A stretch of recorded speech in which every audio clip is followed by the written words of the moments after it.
عزیزان محترم، آج کی اس بزم میں آپ حضرات بڑی دیر سے جس شخصیت کا انتظار کر رہے تھے، الحمدللہ وہ اسٹیج کی زینت بن چکے ہیں، اور اپنے نہایت محترم جناب ڈاکٹر عامر لیاقت حسین صاحب، آپ کو یہ بتانا چاہتا ہوں کثیر تعداد احباب کی آپ کو دیکھنے اور سننے کے لیے آئی، اور ان میں سے کافی احباب انتظار کرتے ہوئے واپس لوٹ گئے، لیکن بے شمار یہ احباب بڑے یقین کے ساتھ بیٹھے رہے کہ آپ تشریف لائیں گے، اور اب ان کے دھڑکتے ہوئے دل یہ کہہ رہے ہیں کہ دیر لگی آنے میں تم کو، شکر ہے پھر بھی آئے تو۔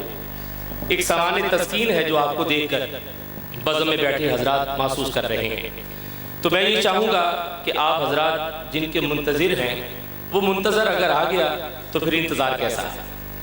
تو یہ حد فاصل ختم کرنا چاہوں گا، لیکن آج کی اس کانفرنس جو کہ عشق رسول کے عنوان سے تعبیر کی گئی، اس کی غرض و غائب جو ہے وہ آپ حضرات کے سامنے بہرطور کوشش کی کہ بیان ہو سکے، لیکن اس وقت جناب ڈاکٹر عامر لیاقت حسین صاحب کو سننے اور آپ حضرات کی سماعت کے درمیان اور ان کے بولنے کے درمیان ایک لمحہ برابر بھی انتظار جو ہے وہ قوت برداشت سے باہر ہے۔ لیکن آپ حضرات سے گزارش کروں گا کہ آج کی اس کانفرنس کا جو اہتمام ہے، اس کی غرض و غائب جو ہے وہ آپ حضرات تک تحفظ ناموس رسالت محاذ کے زرعی جنرل سیکریٹری جناب محترم محمد عثمان خان صاحب لودھی آپ بیان فرمائیں۔ اغراض و مقاصد اور 5 سالہ کارکردگی ان کے اس گفتگو کے بعد میں بلا تاخیر آپ حضرات کے سامنے جی ٹھیک ہے جناب، تو میں آپ حضرات کے سامنے دعوت دینے جا رہا ہوں اس عظیم شخصیت کو، بلا شک و شبہ جن کی دیکھنے کے لیے اور سننے کے لیے آپ حضرات دور دراز کا سفر طے کرتے ہوئے اب تک اس ٹھنڈی رات میں اس ماحول میں بیٹھے، تو میں انہی الفاظ میں ہدیہ تبریک پیش کرنا چاہوں گا کہ بہت سی شخصیات کہ جن کے والدین نام رکھتے ہیں اور وہ ویسے نہیں جوانی کے عالم میں یا عمر کے خاص حصہ میں پہنچ کر ویسے نہیں ہوتے جیسا ان کا نام رکھا جاتا ہے، لیکن بہت کم حضرات ایسے ہوتے ہیں کہ جن کا نام جو رکھا جاتا ہے وہ اپنے نام کے اعتبار سے اپنے کردار کے ذریعہ سے ثابت کرتے ہیں کہ جو ہمارا نام رکھا گیا ہے یہ حقیقت پر رکھا گیا ہے۔ میں ان والدین کو سلامی عقیدت پیش کرنا چاہوں گا جنہوں نے اپنے لگتے دل کا نام عامر لیاقت حسین رکھا۔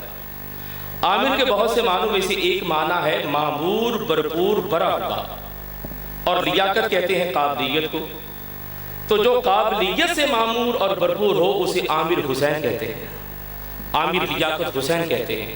تو آج میں آپ حضرات کے سامنے دعوت کلام دینے جا رہا ہوں اس شخصیت کو جو اپنے نام کے ایک ایک حرف کو اس کو محبت کے سانچہ میں ڈالتے ہوئے پیش کریں گے۔ آج عامر کی غین کو عقیدہ توحید و رسالت بنا کر، عامر کی الف کو الفت اصحاب و اہل بیت بنا کر، عامر کی میم کو مرکز ایمان بنا کر، عامر کی رے کو راہ ہدایت بنا کر، لیاقت کی لام کو لو لا کا لما کے تاج کی تابانی بنا کر، یہ کو یاد شاہ یمین و یسار بنا کر، لیاقت کے الف ثانی کو انداز عقیدت اور آداب مصطفیٰ بنا کر، اور کاف کو قسیم جنت اور تے کو ترانہ عشق رسول بنا کر محفل ذکر رسول سے دربار رسول تک لے جائیں گے۔ آپ حضرات کی بھرپور محبت میں جناب ڈاکٹر عامر لیاقت حسین صاحب، نعرہ تکبیر، نعرہ رسالت۔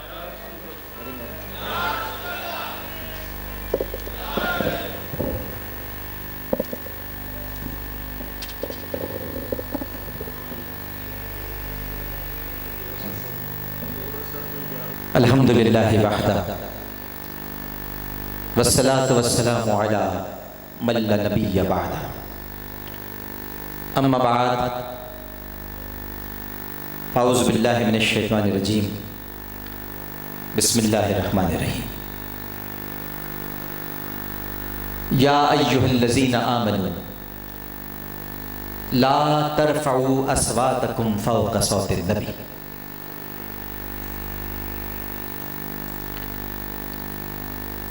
صدق اللہ العظیم۔ سب سے پہلے تو اسٹیج پر موجود انتہائی قابل احترام پیر سید کرامت علی حسین صاحب دامت برکاتہم العالیہ سجادہ نشین علی پور، جناب صاحبزادہ سید شجاعت حسین صاحب، شجاعت علی حسین صاحب، محترم عمران شیخ اتاری صاحب، محمد وسیم خاکسار صاحب، سید زبیب شاہ صاحب، طاہر حمید ہندری صاحب، اور یہاں پر موجود تمام عاشقان رسول صلی اللہ علیہ وآلہ وسلم کو انتہائی محبت، خلوص، ادب اور احترام کے ساتھ السلام علیکم۔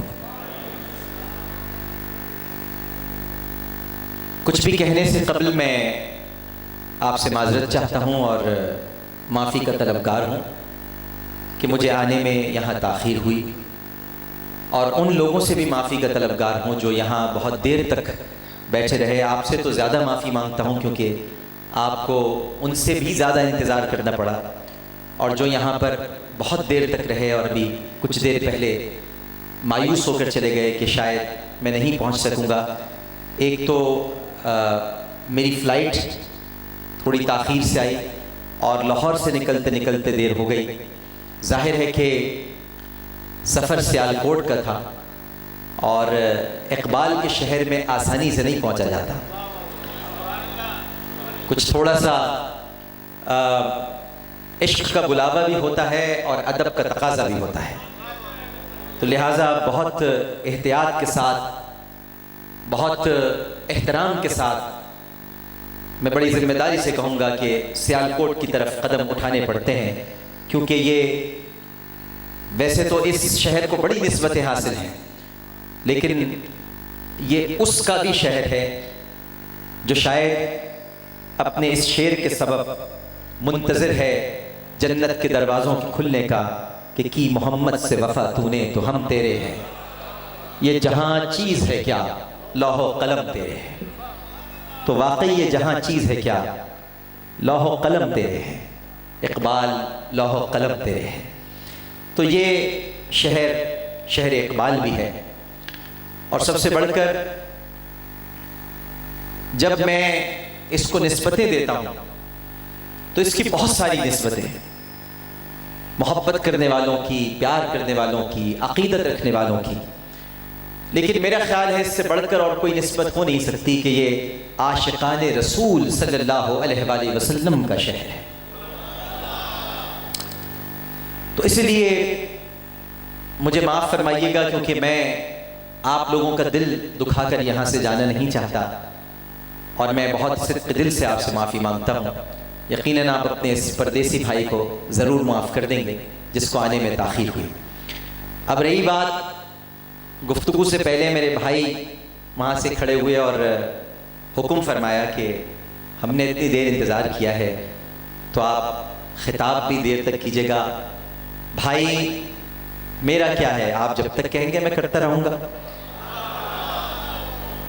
بات دراصل یہ ہے کہ جو اس وقت اوقات ہمیں معلوم ہوئے ہیں اتنے سخت ہو چکے ہیں کہ فجر کا وقت بھی بہت قریب اب ہے، اور ظاہر ہے کہ آپ یہ بات اچھی طرح جانتے ہیں کہ سب کچھ اپنی جگہ، عشق کی باتیں بھی اپنی جگہ، محبت کی داستانیں بھی اپنی جگہ، لیکن جب آقا کریم صلی اللہ علیہ وآلہ وسلم سے عشق اور محبت کی بات ہو تو پہلے یاد رکھیں قرۃ عینی فی الصلاۃ، نماز میری آنکھوں کی ٹھنڈک ہے۔ المعرفۃ راس المال والعقل اصل دین والحب اساسی والشوق مرکبی والجہاد خلقی وقرۃ عینی فی الصلاۃ۔ تو نماز کا وقت بھی ظاہر ہے کہ کچھ دیر میں ہوگا، لیکن اس سے پہلے میری پوری کوشش ہوگی کہ میں آپ سے گفتگو بھی کروں، اور صرف گفتگو نہیں کروں بلکہ اتنی پیاری محفل ہے تو کچھ نعتیں بھی آپ کے سامنے پیش کروں۔ لہٰذا میں سب سے پہلے عمران شیخ صاحب نے ماشاءاللہ اتنا خوبصورت کلام، جب میں آیا تھا تو وہ پڑھ رہے تھے اس وقت، حالانکہ کبھی مخل نہیں ہونا چاہیے نعت پڑھتے ہوئے، اور مجھے بہت برا لگتا ہے جب نعت پڑھی جا رہی ہو اور ہم جیسے گناہگار خطا کار آ جائیں اور نعت رک جائے تھوڑی دیر کے لیے، لیکن بہت خوبصورت کلام پڑھ رہے تھے، یا محمد نور مجسم، اور پھر اس کے بعد اے سبز گنبد والے.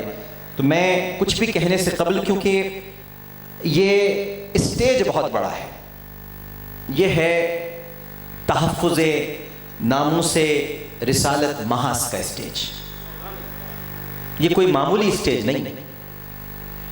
یہ جو اسٹیج ہے، جو سجایا گیا ہے، میں اس کی لمبائی اور چوڑائی کی بات نہیں کر رہا، نہ میں اس اسٹیج پر براجمان انتہائی مقتدر، محترم اور بابرکت شخصیات کی بات کر رہا ہوں، بلکہ یہ اسٹیج جس نسبت سے سجایا گیا ہے وہ نسبت بہت بڑی ہے.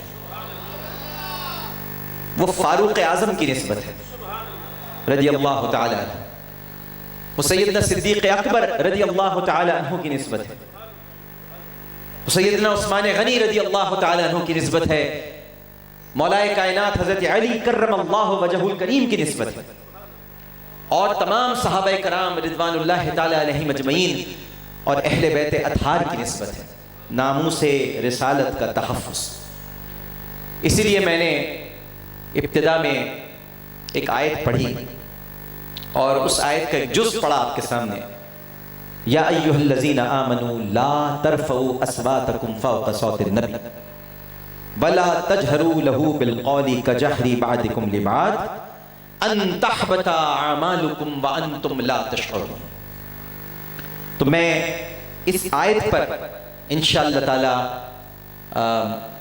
میں نے یہاں آتے ہی ایک میرا ذہن بنا کہ جب ایسا مجمع ہے اور عاشقوں کی ایسی محفل ہے تو پھر کیوں نہ ادب مصطفیٰ پہ بات کی جائے. بھائی ہم تو باادب لوگوں میں سے ہیں نا، ہم باادب لوگوں میں سے ہیں. باادب لوگ کون ہوتے ہیں؟ دیکھیے، ویسے بھی یہ جو ساتیں ہیں یہ بڑی اہم ہیں کئی لحاظ سے. ایک تو آپ کو معلوم ہے کہ صبح صادق کا وقت قریب تر ہے اور ملنے والا ہے، اور اس کے علاوہ یہ وہ ساتیں ہیں جب آج سے کئی سو برس قبل انہی اوقات میں مدینہ منورہ کی مسجد نبوی صلی اللہ علیہ وآلہ وسلم میں مراد رسول سیدنا فاروق اعظم رضی اللہ تعالی عنہ کو زخم لگا تھا. تو یہ بڑی اہم گھڑیاں ہیں، فاروق اعظم کی شہادت کی گھڑیاں ہیں، متبرک گھڑیاں ہیں. دیکھا جائے تو بہت تکلیف دہ گھڑیاں ہیں، لیکن سمجھا جائے تو بہت مبارک گھڑیاں ہیں، کیونکہ فاروق اعظم کی دعا قبول ہوئی ہے. آج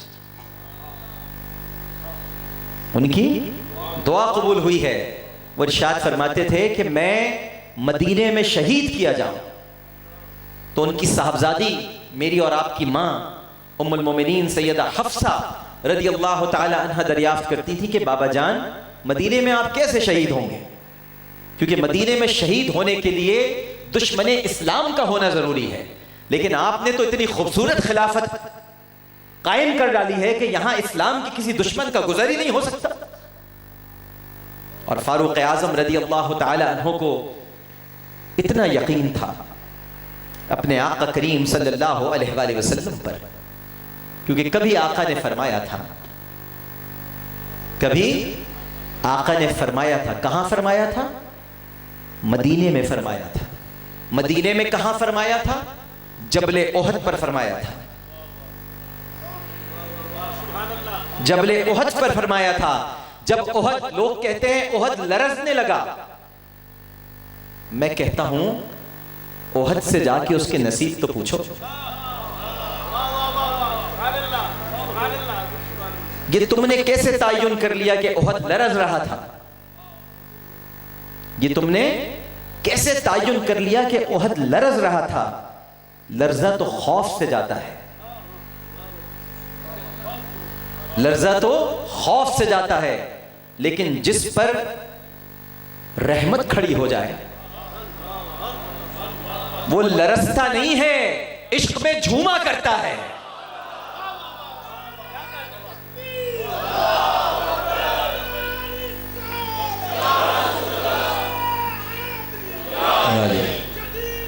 یا نبی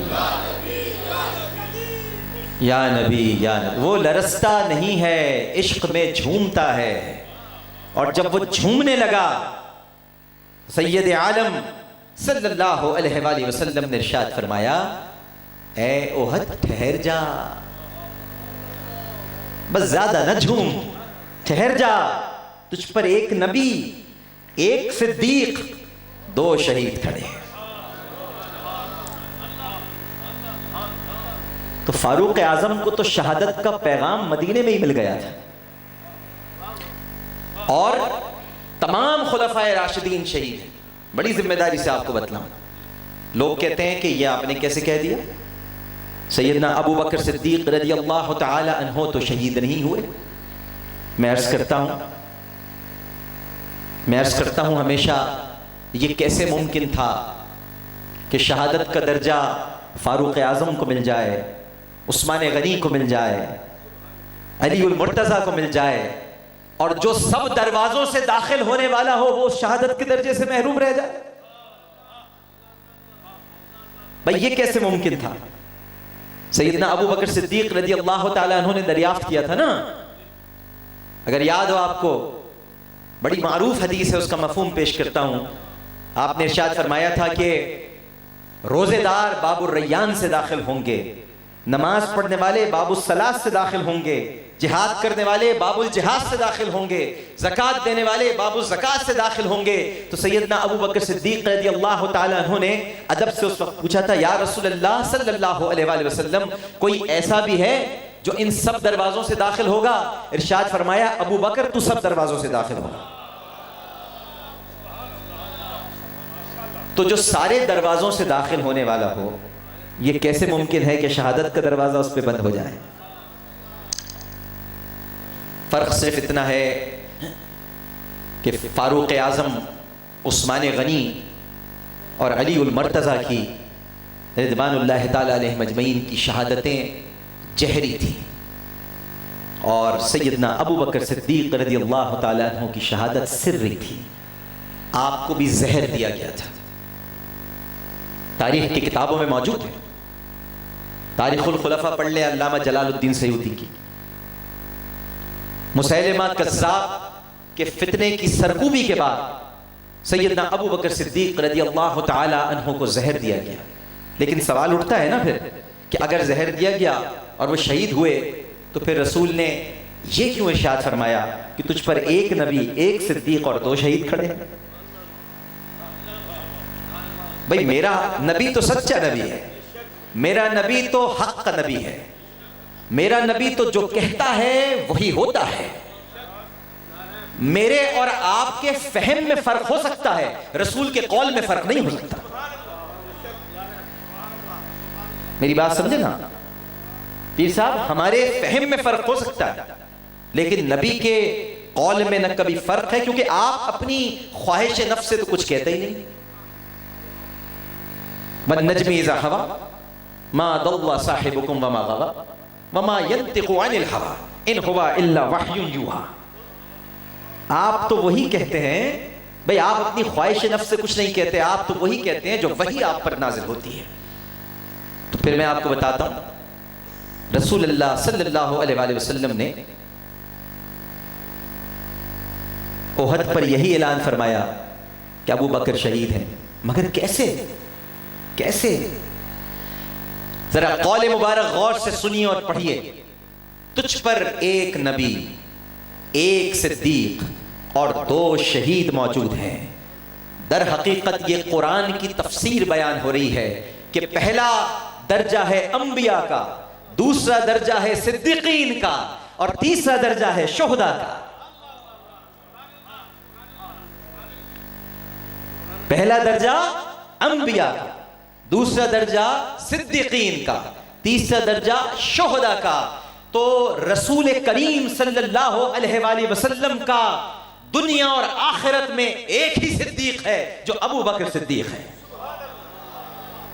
لہٰذا وہ درجہ بہت بڑا ہے، وہ شہادت سے بھی بڑا درجہ ہے، جیسے نبوت شہادت سے بھی بڑا درجہ ہے۔ لہٰذا پہلے تذکرہ ہوا نبوت کا، پھر تذکرہ ہوا صدیق کا، اور پھر تذکرہ ہوا شہید کا۔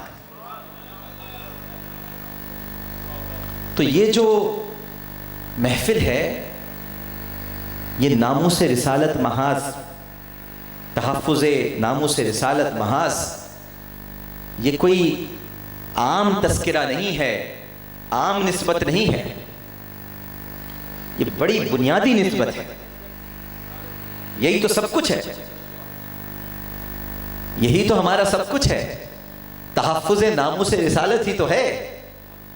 صحابہ کرام رضوان اللہ تعالی علیہم اجمعین نے اپنی حیات مبارکہ میں کیا کیا؟ نبی کی ناموس کا تحفظ، ان کا اوڑھنا بچھونا چلنا پھرنا صرف ذکر مصطفیٰ، صرف تحفظ ناموس رسالت. اور پھر سب سے بڑی بات میں آپ کو بتلاؤں، دیکھیے چاروں خلفائے راشدین کے نام عین سے نہیں ہیں. کیسے؟ ابو بکر صدیق رضی اللہ تعالیٰ عنہ کا اصل نام عبداللہ، عین. عمر عین، عثمان عین، علی عین. کیونکہ عین سے عشق ہوتا ہے، غین سے غیر ہوتا ہے، لہذا عشق میں صرف عین ہے، غین نہیں ہے. اور غین والوں کو یہ ادب دیا ہی نہیں گیا. جو غین والے ہیں نا، سمجھتے ہیں نا غین والے کون ہیں؟ غین والے ادب سے آ رہی ہے، کیونکہ یہ ذکر ادب کا ہے.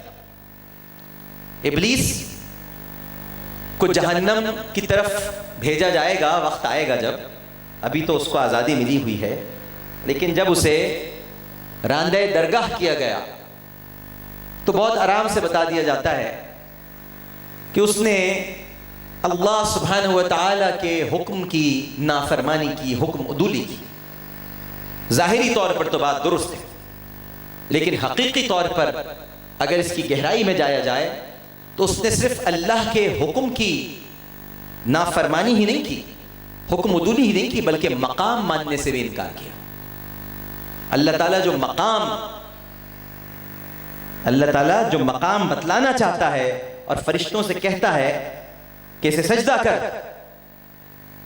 اس نے کہا میں سجدہ نہیں کروں گا.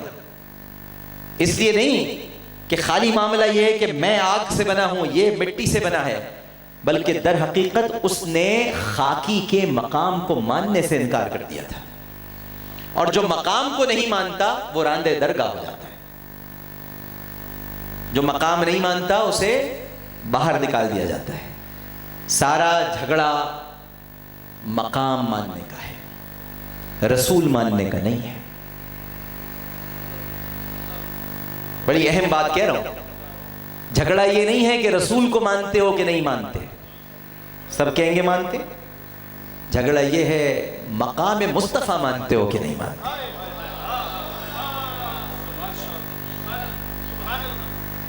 یہ تو مسئلہ ہی نہیں ہے بھائی، یہ تو مسئلہ ہی نہیں ہے. کیسے؟ مسجد قبلتین کا ذکر آپ لوگ اکثر کرتے ہوں گے. جنہیں مدینہ منورہ جانے کا اعزاز ملا اور سعادت ملی، انہوں نے وہاں نماز بھی پڑھی ہوگی. آپ کو پتہ ہے نا اسے مسجد قبلتین کیوں کہا جاتا ہے؟ اس لیے کہ وہاں تحویل قبلہ کی آیات نازل ہوئی. قد نرا تقلب وجهک فی السماء، ہم دیکھ رہے ہیں آپ کا بار بار آسمان کی طرف چہرہ کرنا. فلا نولینک قبلۃ ترضاها، قبلہ وہی ہوگا جو آپ کی رضا ہوگی. قبلہ وہی ہوگا جو آپ کی رضا ہوگی. سجدے میرے لیے ہوں گے، قبلہ تیری مرضی کا ہوگا. پیارے سجدے میرے لیے ہوں گے، قبلہ تیری مرضی کا ہوگا. اب یہاں مقام مصطفیٰ کہاں آ رہا ہے؟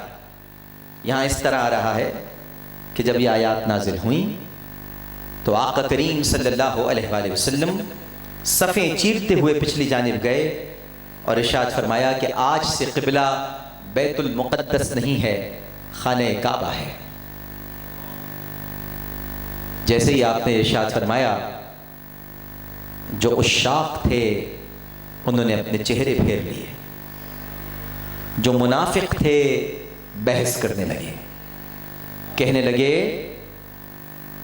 کل تک آپ کا قبلہ بیت المقدس، آج خانہ کعبہ، آپ تو قبلے پر ہی متفق نہیں ہیں، معاذ اللہ ہم تو آپ کے ساتھ نہیں چل سکتے۔ میں آپ کو سچا واقعہ بتا رہا ہوں، ہم تو آپ کے ساتھ نہیں چل سکتے۔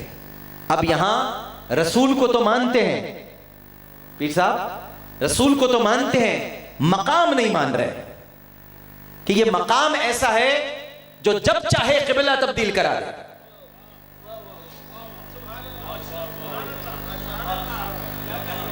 یہ مقام ایسا ہے جو جب چاہے قبلہ تبدیل کرا دے، کیونکہ قرآن نے کہہ دیا ما آتاکم الرسول فخذوہ وما نہاکم عنہ فانتہوا، جو مصطفیٰ دیں لے لو، جس سے روکے رک جاؤ۔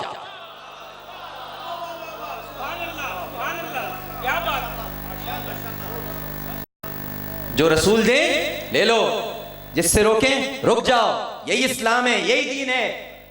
کہاں خدا کو ڈھونڈنے چلے ہو؟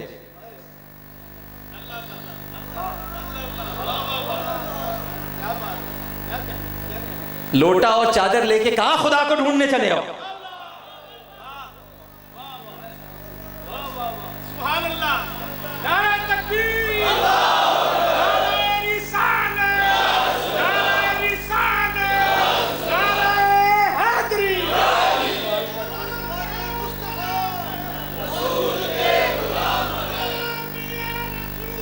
موت بھی قبول۔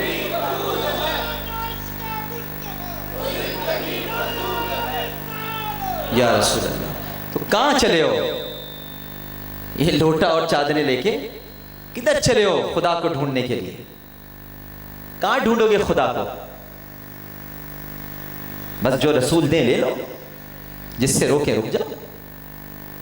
سمپل کلیہ ہے، سادہ کلیہ ہے، آپ ڈھونڈنے چلیں۔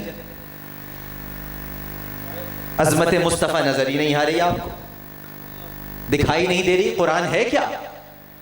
میرے آقا کی اداؤں کا مجموعہ ہے قرآن۔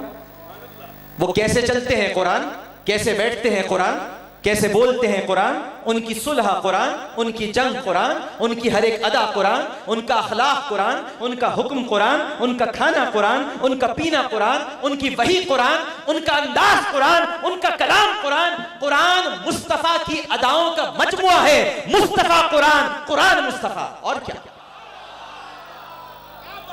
اور کیا؟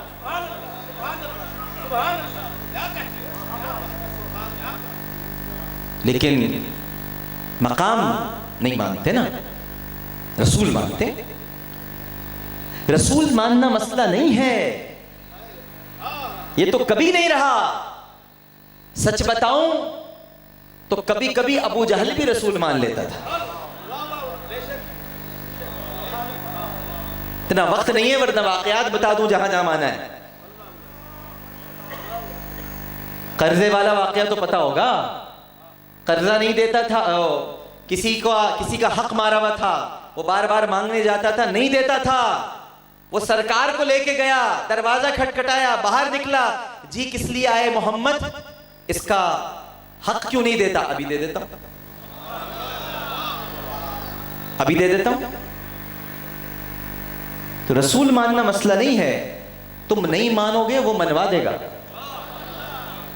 کبھی کہنا مت نہیں کہ مانتے، کبھی کہنا مت کہ نہیں مانتے۔ مقام ماننا اس نے تمہارے دل پہ چھوڑا ہے۔ جس دل میں خدا بسے گا وہ دل مصطفیٰ کو پہچان لے گا۔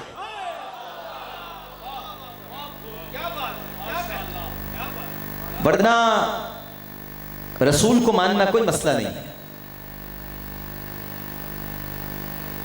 ابن اسحاق نے بڑا خوبصورت واقعہ لکھا ہے، بڑے مورخ ہیں، کہ ایک مرتبہ نبی کریم صلی اللہ علیہ وآلہ وسلم حرم کی طرف تشریف لا رہے تھے۔